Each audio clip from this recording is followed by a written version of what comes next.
श्री गणेशाय नमः। आज सुनाएंगे ज्येष्ठ कृष्ण पक्ष गणेश चतुर्थी की कथा। चतुर्थी व्रत में इस कथा को सुनने से व्रत का पूरा पूरा फल प्राप्त होता है। तो सुनिए गणेश चतुर्थी व्रत कथा। बोलिए भगवान गणेश की जय। पार्वती जी ने पूछा, हे पुत्र, जेठ मास की चतुर्थी का किस तरह पूजन करना चाहिए? इस महीने के गणेश जी का क्या नाम है? भोजन के रूप में कौन सा पदार्थ ग्रहण करना चाहिए? इसकी विधि का आप संक्षेप में वर्णन कीजिए। गणेश जी ने कहा, हे माता, ज्येष्ठ कृष्ण चतुर्थी सौभाग्य एवं पति प्रदायिनी है। इस दिन अखु, मूषक, रथा नामक गणेश जी की पूजा भक्ति पूर्वक करनी चाहिए। इस दिन घी निर्मित भोजन पदार्थ अर्थात हलवा, लड्डू, पूड़ी आदि बनाकर गणेश जी को अर्पित करें। ब्राह्मण भोजन के पश्चात स्वयं भोजन करें। हे माता, इससे संबंधित पूर्वकालीन इतिहास का मैं वर्णन कर रहा हूँ। पुराण में पूजन और व्रत की जो विधि वर्णित है उसे सुनिए। सतयुग में 100 यज्ञ करने वाले पृथु नामक राजा हुए। उनके राज्य में दयादेव नाम का एक ब्राह्मण रहता था। वेदों में निपुण उनके 4 पुत्र थे। पिता ने अपने पुत्रों का विवाह गृह सूत्र के वैदिक विधान से कर दिया। उन चारों बहुओं में बड़ी बहू अपनी सास से कहने लगी, हे सासू जी, मैं बचपन से ही संकटनाशक गणेश चतुर्थी का व्रत करती आई हूँ। मैंने पितृगृह में भी इस शुभदायक व्रत को किया है। अतः हे माता, आप मुझे यहाँ व्रतानुष्ठान करने, व्रत रहने की आज्ञा दें। पुत्र वधू की बात सुनकर उसके ससुर ने कहा, हे बहू, तुम सभी बहुओं में श्रेष्ठ और बड़ी हो। तुम्हें किसी प्रकार का कष्ट नहीं है और ना तो तुम बिछुड़ी हो। ऐसी स्थिति में तुम किस लिए व्रत करना चाहती हो? हे सौभाग्यवती, अभी तुम्हारा समय उपभोग करने का है। यह गणेश जी कौन है जिनका तुम व्रत करना चाहती हो? फिर तुम्हें करना ही क्या है? कुछ समय के पश्चात बड़ी बहू गर्भिणी हो गई। 10 मास के बाद उसने एक सुंदर बालक को जन्म दिया। उसकी सास बराबर बहू के व्रत करने का निषेध करने लगी और व्रत छोड़ने के लिए बहू को बाध्य करने लगी। व्रत भंग होने की वजह से गणेश जी कुछ दिनों में कुपित हो गए और उसके विवाह के वक्त, वर वधू के फेरों के वक्त उसके पुत्र का अपहरण कर लिया। इस अनहोनी घटना से मंडप में खलबली मच गई। सब लोग परेशान होकर कहने लगे, लड़का कहाँ गया? किसने उसका अपहरण कर लिया?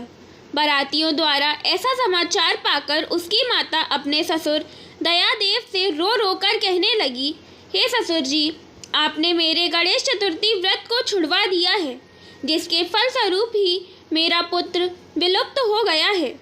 पुत्र वधू के मुख से ऐसी बात सुनकर ब्राह्मण दयादेव अत्यंत दुखी हुए। साथ ही नई पुत्र वधू भी दुखित हुई। पति के लिए दुखित पुत्र वधू प्रतिमास संकटनाशक गणेश चतुर्थी का व्रत करने लगी। एक बार की बात है, एक वेदज्ञ और दुर्बल ब्राह्मण भिक्षाटन हेतु इस मधुर भाषिणी के घर आया।